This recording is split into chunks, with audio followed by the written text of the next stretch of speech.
Oh, what's up, guys? Okay.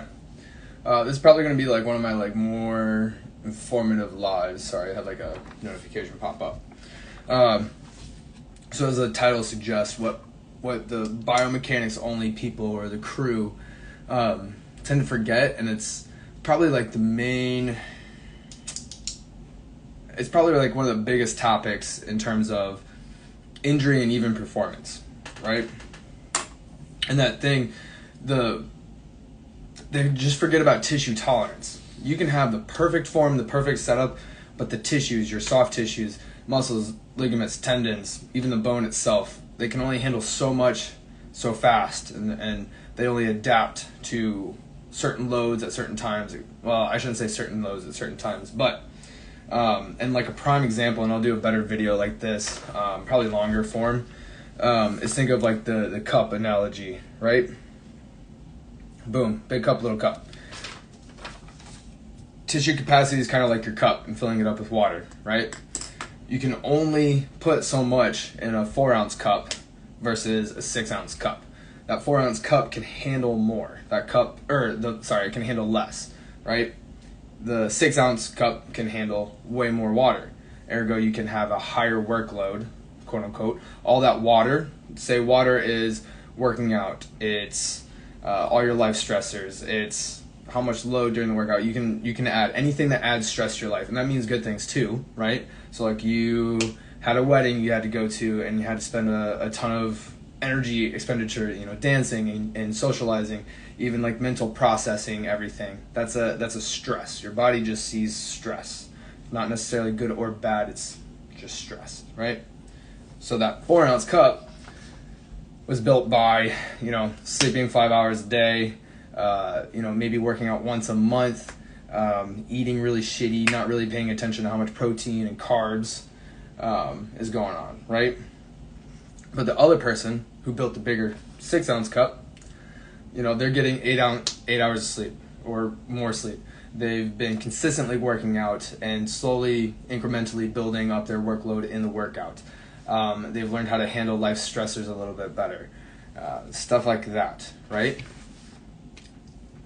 So either way, they could have the same squat and they can have the same weight on there, but I guarantee you 6 ounce is going to handle that 225 squat for a 5x5 way easier than the 4-ounce cup, right?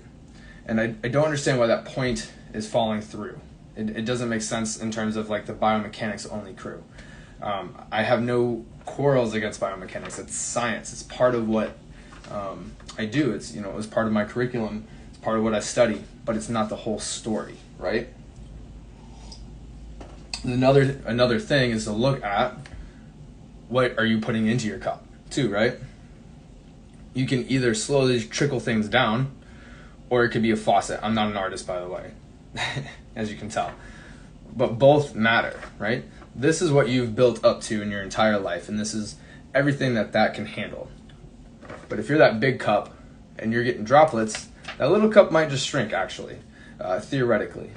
But that little cup is going to handle the droplets way more than it's going to handle straight faucet, right? If you can hear me, I was covering my mouth. But essentially, this guy is going to be able to handle the faucet way easier than the small guy is going to handle the faucet. This is everything you deal with in your life, from the moment you get up in the morning to the moment you go to bed, right? That's going to be like whatever happens, all the text messages, all the sleep, the workouts, how much you're spending, mental capacity trying to focus in class or at work, stress at getting stuff done or not done, so on and so forth, right? All your tissues have a tolerance, and most injuries occur from either doing too little for too long or doing too much too quickly. Literally, you could have, NFL football player runs, all of a sudden he tries to plant, turns, his ankle's not really prepared for that amount of shear force. Maybe that ligament can't handle that, or those ligaments, and then you kind of slip by and you get an ankle sprain. And then you have the guy that sits on the couch, hasn't ever done anything physically active in his life. The body wants to get rid of stuff it doesn't need. So in terms of tensile strength of your bones, the elasticity and everything from, sorry, I'm getting notifications right now.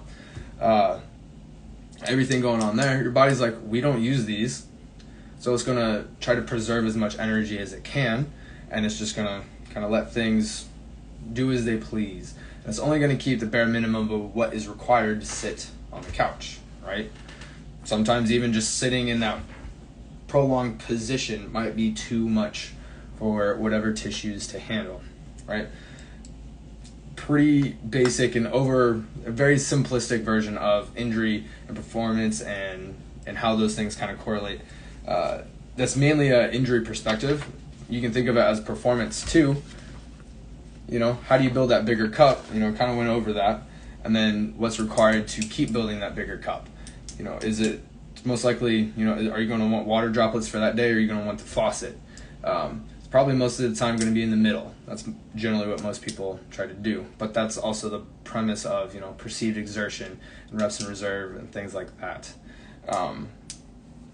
So like in short, and I'll probably do like a very like, you know, actually have bottles of water and try to represent this a little bit more than just a silly drawing, because I'm not even sure what that's about. But that's my quarrel with the biomechanics only. They kind of leave the, you know, one of the more important things about the physiology out. So yeah, you could lack hip internal rotation, and when you go down to squat, that could affect mechanics a little bit. But if, you know, things have been graded slowly and you've been exposed to those things slowly and you've recovered, you've been doing your due diligence, your body is going to be able to handle that kind of stuff. But then you've got to talk about what's going to be you know, more efficient for you to do the lift, or what you're going to try to target. That's where the argument gets a little deeper, and that's why it's like biomechanics matter, but there's a hell of a lot more things that interplay that you should also think about. So that's my little informative live / TED talk. I'll probably have a more visually pleasing post on that. So boom.